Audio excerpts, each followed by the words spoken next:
tonight's regular council meeting here held here this day, September 10th, 5 p.m. here at Weyburn Council Chambers. And can you believe it is September 10th and the geese are honking and crying and they're coming back and the birds are flocking up and leaves are turning orange and fall is upon us. So what we're going to start off with here is that we've got the approval of the minutes of the regular council meeting and the strategic planning priorities meeting held August 27th, 2018. Do I have a motion, please? I'll move that, Your Worship. Do I have a second? I'll second that, Your Worship. Call the question. All in favor? Carried unanimously. Mr. Warren, are there any additions to the agenda? Administration does not have any additions, Your Worship. Any of the council have any additions they wish to the agenda? With no additions, we move ahead. No public hearings and notices. And we are now at the delegation of proclamations. And with that, the first proclamation that I have is from the National Veterinary Tech Week. So allow me for a minute here.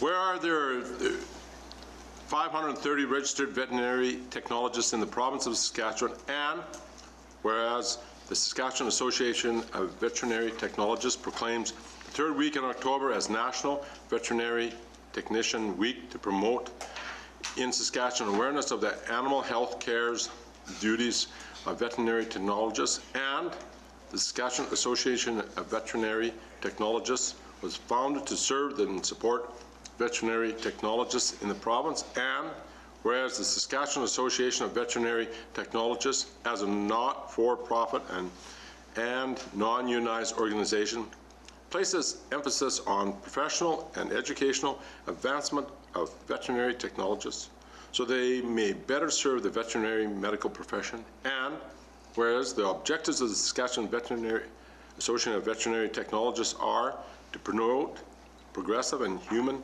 medical care for all creatures, to promote and maintain the professional image and highly ethical standards of veterinary technologists through continuing education and public relations, to speak for veterinary technologists regarding legislative action, to promote the educational and professional advancement of veterinary technologists, develop and maintain a professional code of ethics. Therefore, I, Marcel Roy, Mayor of the City of Weyburn, do hereby proclaim the week of October 14th to 20th, 2018, National Veterinary Technician Week in the City of Weyburn. And do we have a representative from the association here with us today? Yes. Would you come forward and speak a few words, please?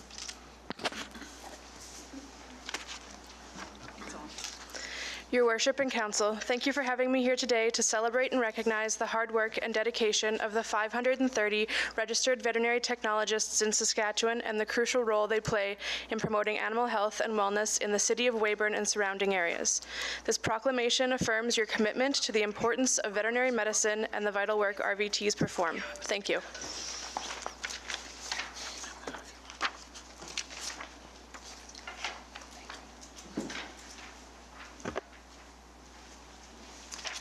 Thank you. Your name again was?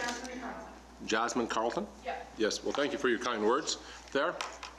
The next one, we have a member from Tina Andrus, a member from Envision, who would like to make a presentation on Envision Counseling and Support Center. So if you would please.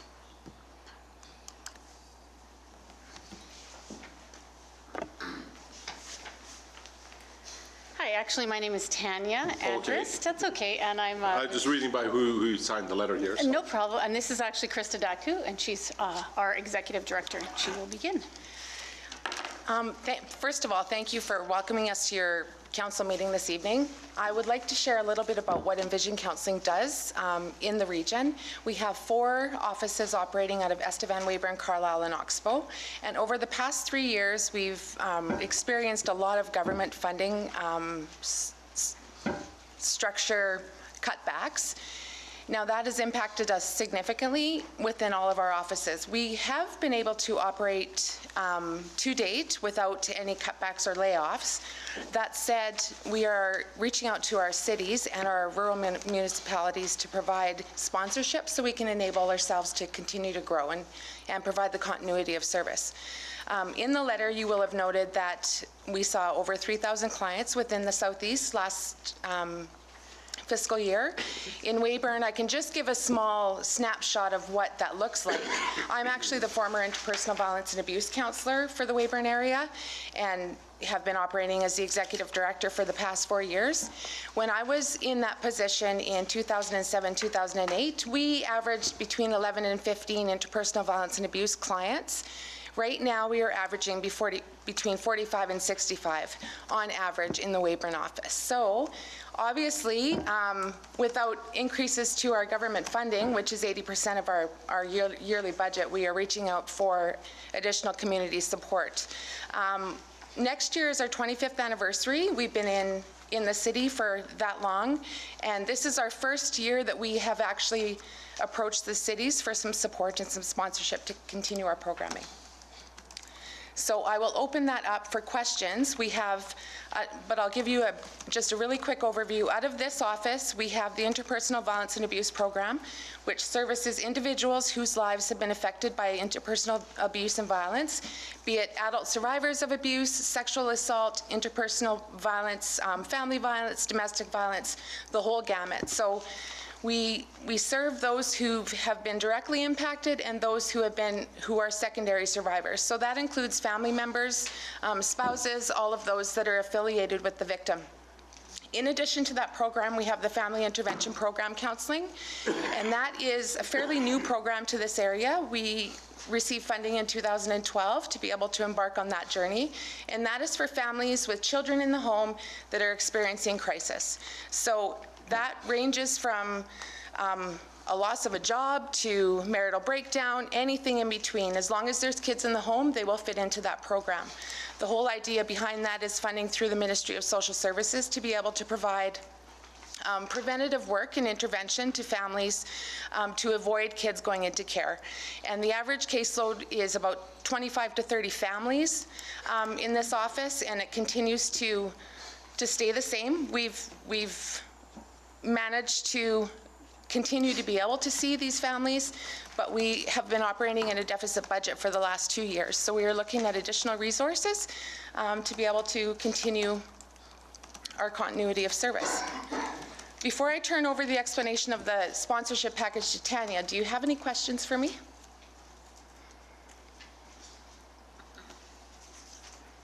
I think we will just go ahead with the sponsorship. That's Sounds more good. of the questions I would be interested in. Sure.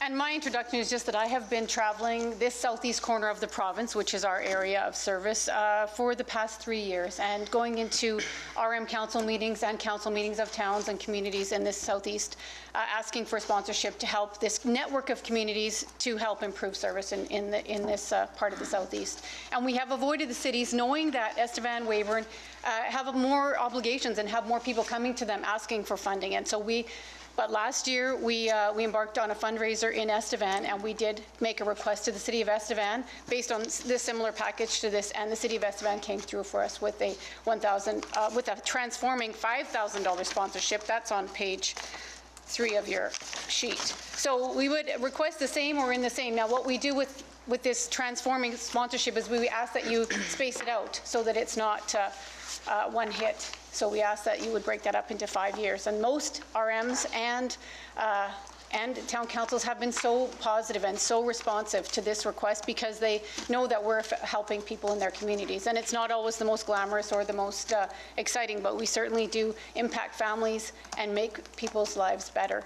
And we really could use the support. So, as I said, the transforming sponsorship has been popular, and that has been broken up into 5 years. And then, well, we don't have to come back and ask again.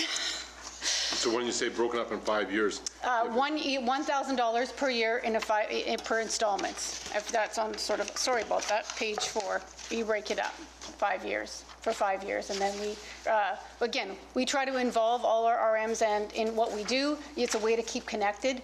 We send out newsletters. We involve you in our just our community efforts. And we like to think that we're partners with many RMs, well, mainly, but with the RMs and councils in the Southeast, that they're partners now with us in this journey to bring families closer to a happy, healthy life. How much is your shortfall each year? Each year, last year, we had a $60,000 deficit. We were able to draw on reserves to be able to meet that, and you're looking at what area are you servicing here from Pangman all the way the to, whole Southeast. Yeah, but I mean, so where's the kind of the borders? It's for down the border to how far north? Up to Mooseman, Mooseman, over to just about the Manitoba border and down to the U.S. border. and which way westward? Moose Jaw. Moose Jaw. Yeah. Okay, so Moose Jaw is a different service area. The cutoff line is just on this side. So Moose Jaw to number 1 highway. Right. And down into this corner.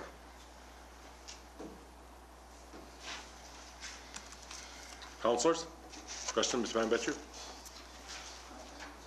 Mr.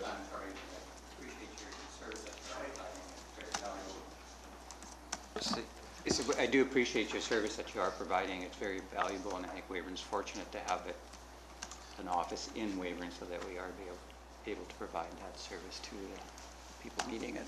Thank you. Mr. Wheeler? Yeah, thanks for coming in and explaining this to us. I do believe with what you're doing also, is it okay if we take these packages and distribute them elsewhere? Yes. Absolutely. Okay. Yeah. Yes. Well, that's the one other message I would bring. Normally, it's not so formal. Normally, I just sit around the table. But I do say that by coming to this meeting, we're able to share with all of you, community leaders, what we do. So if there was ever a question in your mind about what do they do at Envision, there's your pamphlet. If you know someone in your life or you know someone you think might be able to use our services, this is exactly what we're here to do, is to share the message of what we do and to get word out so that if there is someone in crisis or if there is someone who could use our services, the community leaders sitting around this table can share that information and can take it to their families or their workplaces or to their other organizations, because we only can help the people that know about us. So the more people that know about us, the better as well. And we do have, one of the things that we instituted last year was we have youth council, youth memberships who we will be appointing here tonight again, and they are the ones who are now taking city business back into the schools. So this is another avenue which I would suggest you also, ladies, also go and make a presentation, talk to our youth mayor who's sitting back there, and he will identify himself to you, and where you make a presentation to them, and they can do fundraisings also too, or if they so desire, or also, but at least give the message as to what they can do and what they can help within the youth in our society here and within Weyburn too. That's an excellent idea. Mr. Bailey, do you have a comment? Yes, thank you, Your Worship, and thank you again for coming tonight. Have a little bit of history with you people helping out up there a little bit of number of years ago with your building. $60,000 is a big deficit, I would believe, in anybody's budget, and so hopefully your approach to communities and municipalities will be beneficial to you. If you spread that $60,000 out over a vast area, hopefully it isn't quite as quite unachievable as what the big number looks. So good luck with that, and thanks for sharing with us tonight. Thank you. Thank you. Mr. Richards? Thanks, Your Worship. No questions at this time, but thank you very much for the work that you do and for bringing this to us. And we appreciate all you do. Mr. Chesson? Yeah, no questions. Thank you, ladies, for coming and presenting tonight. Mr. Mickle? Thank you, Worship. Again, thank you so much for coming and the work that you do in our community. Was it your actual intent to get a commitment from the City of Weyburn tonight for money? It's our hope. Well, you know, Not right on the spot. We understand that you need to go back and What our discuss. sister city gave. That's good homework. And so, no, I think this has merit, and what you do in this community is second to none. I know that. I'm prepared to make a motion that I'm sure we can find $1,000 in this year's budget to at least start there and continue on with endorsing this program in Weyburn. But what I would suggest to you, Mr. Mickle, not that you're not allowed to make a motion, but just as to take this into consideration. We have a budget year coming up. On their budget is going to be set here shortly, and within a matter of a month or two. And at this time, we should take this, before you make the motion, I'd take it into consideration that you consider that so that we can consider what our options are and how much and go from there. But you have the floor if you wish to make a motion. The motion stands. I'll second that, Your Worship. And discussion? I just have a question, Mr. Mickle. I didn't hear the dollar value in your motion. Mr. Chessel, any comments? Councillor? Mr.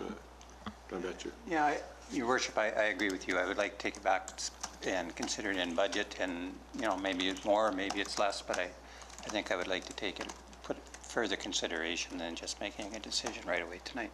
Right. Call the question. All in favor? All opposed? And that is only simply because we'd like to take a consideration would be the thing. As you heard our reasonings between Mr. Dunbatchew and I. Thank you. We appreciate your comments. Thank you. Thanks.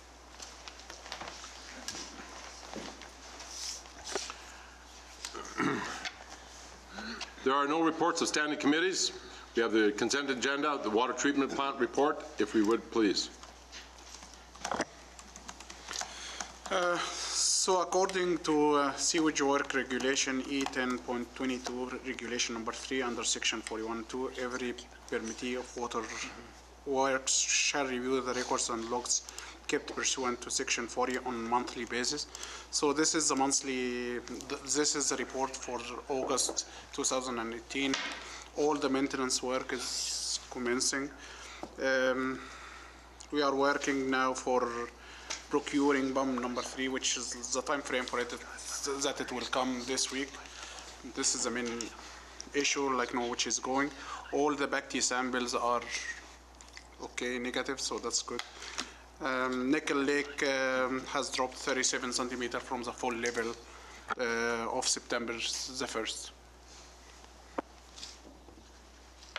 Any questions of council? Mr. Bailey. Yes, thank you, Your Worship. Nader, I just wanted to compliment, maybe have a little update on the expansion project, but I wanted to compliment on the painting of the existing building. It looks like a brand new building now with the new colors and everything. Thanks. Any other comments? I just have a question for Sure, Nader. go ahead. Just wasn't clear on the level of the reservoir, Nader. Sorry, is it at 63% capacity then? For the Nickel Lake? Or Nickel Lake, sorry. No, this is 37 centimeter from the full. Oh, 37 from the full. Yeah. All right, thank you. So we're still, 0%, We're still- problem level. Okay. so we're still fairly full in Nickel Lake for this, and going into the winter quite good. Very good. Any other questions? With no further questions, do I have a motion to accept? Do we need one? Or just accept? Yeah. A motion, I would hope we could get a motion to accept the water treatment plant and the cash activity report. Sorry, Your Worship, it's all one, the consent. Oh, okay. So, cash activity report then? Are you going to deliver that one? No, which we generally don't, but I will make a motion that the following items on the consent agenda be accepted as presented. A, water treatment plant report, August 2018, and B, cash activity report, July 2018. I'll second that. All in favor? Carried. Unanimously. Motions, we have accounts payable. Do you have a motion, please? Yes, Your Worship. I'd like to make a motion that the purchase is in the amount of $2,743,609.98 from August 24th to September 10th, 2018 be passed for payment. Your Worship, I'll second that motion. Any questions? All in favor? Carried unanimously. We're moving on to the Youth Council appointments. Do we have a motion, please? Mr. Richards. Thanks, Your Worship. I would love to make a motion that the following Weyburn Comprehensive students be appointed to the Weyburn Youth Council for the term of September 10th, 2018 to June 30th, 2019. First, Landon Field. If you could come forward as your name is mentioned to the podium.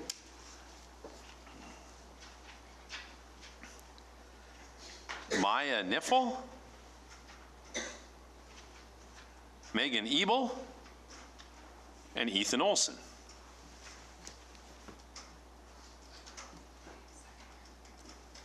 I'll second that, Your Worship. With this being our youth council, any questions of our council to these people or any comments? I will make a comment that I'd just like to welcome all of you as they're standing there staring at the camera. I'd like to welcome all of you to our council, and I hope to that Mr. Richards is going to lead you off and be the leadership towards the council. Landon has been in this last year and has learned, and he can pass on his knowledge to you, and hopefully will be an effective voice of our youth towards our city council here, and give what perspective the youth from our community would like to see of our city. So welcome each and every one of you. Mr. Richards? Thanks, Your Worship. Yeah, I would echo the same. So we're meeting here in a couple of days for our first go round. So that's exciting, and I want to commend each and every one of you for stepping up. This is going to be a lot of fun. Very good. We have to finish off. All in favor? Carried unanimously. And welcome. There's no introduction of bylaws. There's no unfinished business. We are now into new business. The first business is home occupation, 517 Fifth Avenue, vinyl monogramming. Mr. Warren? Oh, Amanda Kaufman, go ahead. Home occupation application 2018-010. An application has been received from Jennifer Wallene McCoy to operate a vinyl monogramming business at her residence at 517 Fifth Avenue Southeast. The business will operate during various hours throughout the week, as most of the work is done without clients being at the home.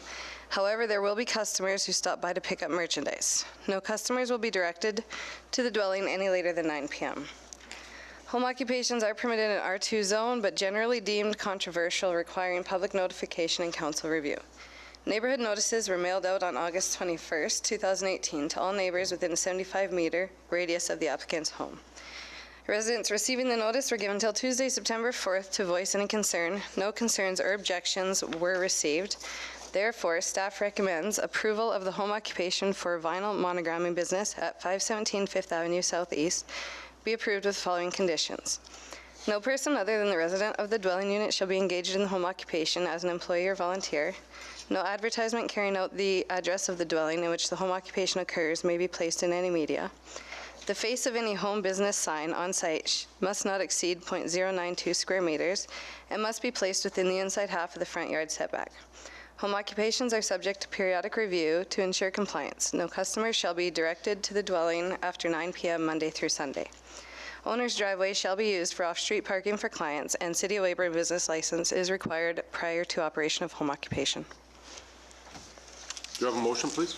Your Worship, I'm prepared to make a motion that the application for home occupation from Jennifer Wallene McCoy to operate a vinyl monogramming business from her residence at 517 Fifth Avenue Southeast, Lot 6, Block 85, Plan 67R35421, be approved with the recommended conditions.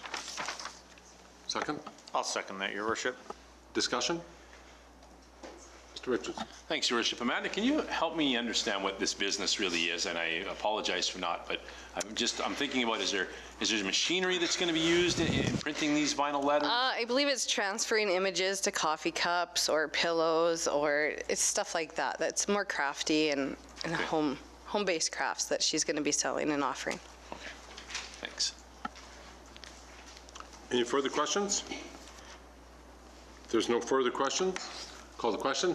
All in favor? Carried unanimously. We have a second one, number 2 of 3. Home occupation. Home occupation application 2018-011. An application has been received from Kim Johnson to operate an online fabric retail business from a resident at 440 Woodlawn Crescent.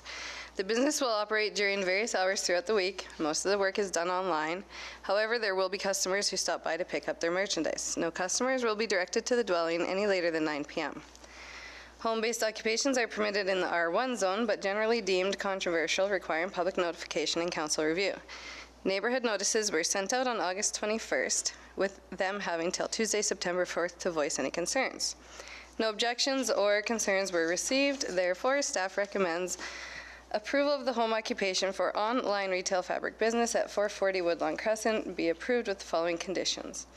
No person other than the resident of the dwelling unit shall be engaged in the home occupation as an employee or volunteer. No advertising carrying out the address of the dwelling in which the home occupation occurs may be placed in any media. The face of any home business sign on site shall not exceed .092 meters squared and shall be placed within the inside half of the front yard setback. Home occupations are subject to periodic review to ensure compliance. No customers shall be directed to the dwelling after 9 p.m. Monday through Sunday. Owner's driveway shall be used for off-street parking for the clients, and the City of Weyburn business license is required prior to operation of the home occupation. Motion, please. Your Worship, I'd like to make the motion that the application for a home occupation from Kim Johnston to operate an online retail fabric business from her residence at 440 Woodlawn Crescent be approved with the recommended conditions. I'll second that motion, Your Worship. Discussion? Mr. Van Betschop? Again, I just have a question in regards to the business itself. So an online business, when would it be considered that there was too many clients coming to the house? Say, let's say this took off and she had 10, 15 clients a day coming to this house. We would monitor that based on the neighborhood giving us a call and letting us know that there was more than usual traffic. So, I mean, we can definitely place a number of clients that be directed there in a day, but she didn't feel that she felt it would be minimal impact to the traffic area. So there isn't a set number as of No, it's more based on no. traffic. It would just be based on the demand and the clientele of people who are looking for fabric. Okay, thank you. Yep.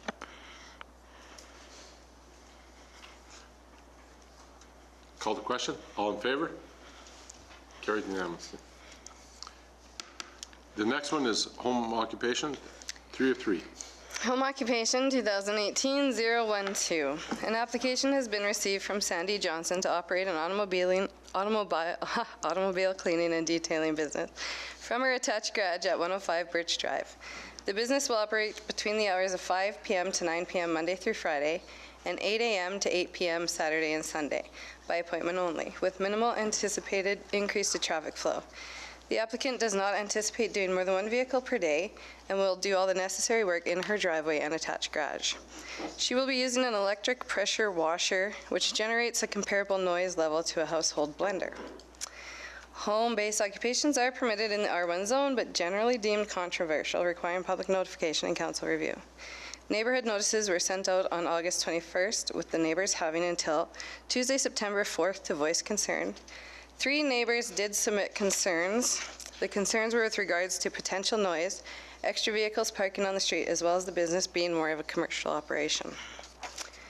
In consideration of the neighbors' concerns, staff does recommend approval of the home occupation for automobile cleaning and detailing business at 105 Birch Drive with the following conditions. No advertisement carrying out the address of the dwelling unit in which the home occupation occurs may be placed in the media. The face of any home business sign on site shall not exceed .092 meters squared and shall be placed within the inside half of the front yard setback. Home occupations are subject to periodic review to ensure compliance. Owner's driveway shall be used for off-street parking for clients. No more than 2 vehicles shall be serviced in 1 day of operation, and all vehicles shall be picked up not later than 9 p.m. Monday through Friday and not later than 8 p.m. Saturday and Sunday. No welding is permitted for any home occupation, and City of Weyburn business license is required prior to operation of the home occupation. Motion, please. Your Worship, I have a motion I present that the application for a home occupation from Sandy Johnson to operate an automobile cleaning and detailing business from her residence at 105 Birch Drive, Lot 1, Block 3, Plan 61R23978, be approved with the recommended conditions. Second. I'll second that motion, Your Worship. Discussion? Mr. Richards? Thanks, Your Worship. Amanda, with just seeing the letters from the neighbors, and I know that in all of these, it says home occupations are subject to periodic review to ensure compliance. Right. Because this one, and oftentimes we don't see any letters No. from the neighbors, but in this one, there's 3. Right.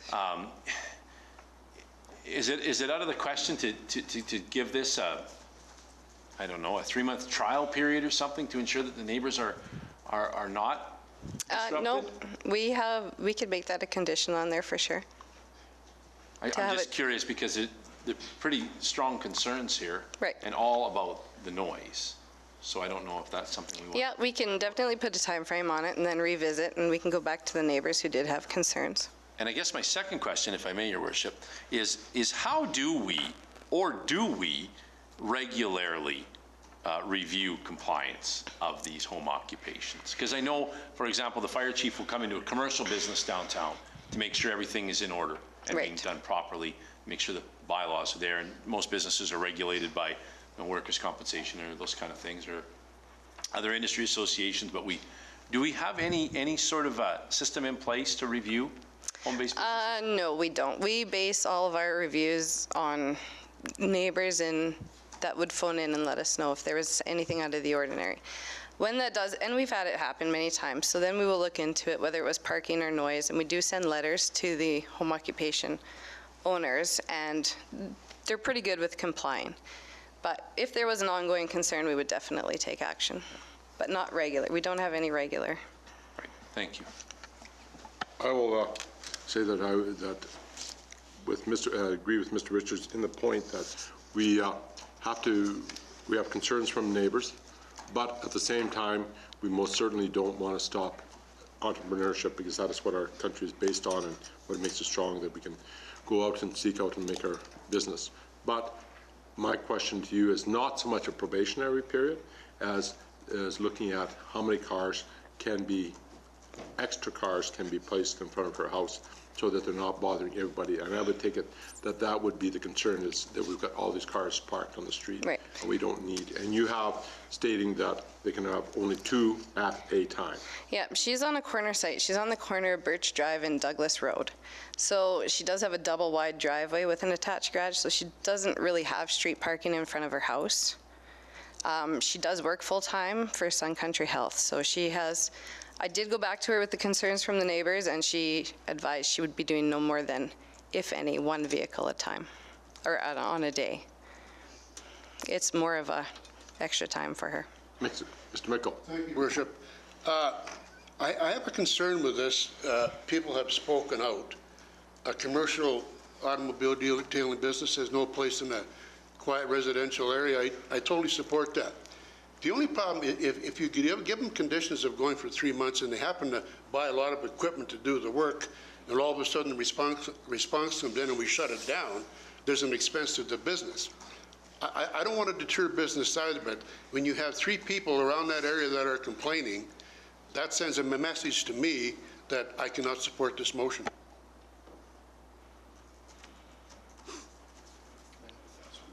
Sure, go ahead. Mr. Becci? In the interest of streamlining the process a little bit, I think all the guidelines are there that if there is a problem and she contravenes her agreement, that she will be asked to either do something about the noise or quit doing it. We've got, I don't know, we've probably got 3 or 4 of these operations that we've allowed in the city already with 0 complaints. Yeah. I will support it for that fact, and I think if she is making too much noise or there's too many cars parking, the rules are in place to affect her to either rectify that or to close her business up. So I think that's all covered off, and like I said, I don't think anybody else has ever complained about noise from a detailing business, so I will support the motion. Good? Yeah, that's... All right, call the question. All in favor? Opposed? 1 opposed. Carried. Are there any inquiries or announcements that we wish to make here? We noticed that on October 3rd, the Agricultural Society over here is having their Flavors of Fall again, and they're going to be starting that. So that is one of our things that is announced. Do you have any comments on that one? Well, I don't, Your Worship, other than I know it's full, and they've expanded on last year, so it should be a good event. We actually have a Ag Society meeting tomorrow night, and I wish it would have been before because I would have caught up on those things, but just don't have them totally, any other information except get your tickets. Any other comments, queries? Nader, if there's one for you there. What is the state of our water reservoir, or not the Nickel Lake, but the actual reservoir, clean water reservoir? All things are on schedule, on? Everything is on track right now. Everything's on track? Yeah, We're we are. good. Yeah. And what is the projected completion date? May? Projected completion date is April 2019, and there will be some commissioning activities from AECOM. So, yeah, April, May 2019. Our lights downtown, everything is on schedule, basically? Basically, like, the lights are installed. All the lights are installed of now. We are missing the bases for the poles, so it's the decorative bases yet. It's not. It will come next week, Monday next week. Traffic lights, they were working on the intersection today, so hopefully, by next week it will be completed. So we are on track on this one. There will be some training for programming the lights, for dimming them, for maintaining them. So there will be a Skype session held by Philips, and myself and some of the staff will be attending this programming session for controlling the lights. And I wanted to congratulate you and your staff on the lights. If you haven't been downtown, the comment was also made from the police service to pass on to you that they said it was extremely bright and wonderful to see downtown, and it was very well done on this. And with these traffic lights, there'll be more added light also coming too with that, because there's other street lights are going to be added to that part, right? This is a decision for the council. No, but I mean, I'm talking about that with the street lights, with the traffic lights, there's also lights there that are also part of the traffic lights, correct? Yes, there is 4 lights at the intersection. Right now, they are installed. The lights are installed. The traffic arms are not installed yet. Okay, but if you take a drive downtown, you'll see how nice and bright and everything is well lit up here downtown. On that, I know that a lot of businesses also who work late at night downtown have expressed their gratitude towards the city for providing their staff feels much more secure and within that area. So, any other statements? With that, there's no notice of motions, no request for clarifications, no committee of the whole. And with that, we'd bid you adieu and call the meeting adjourned.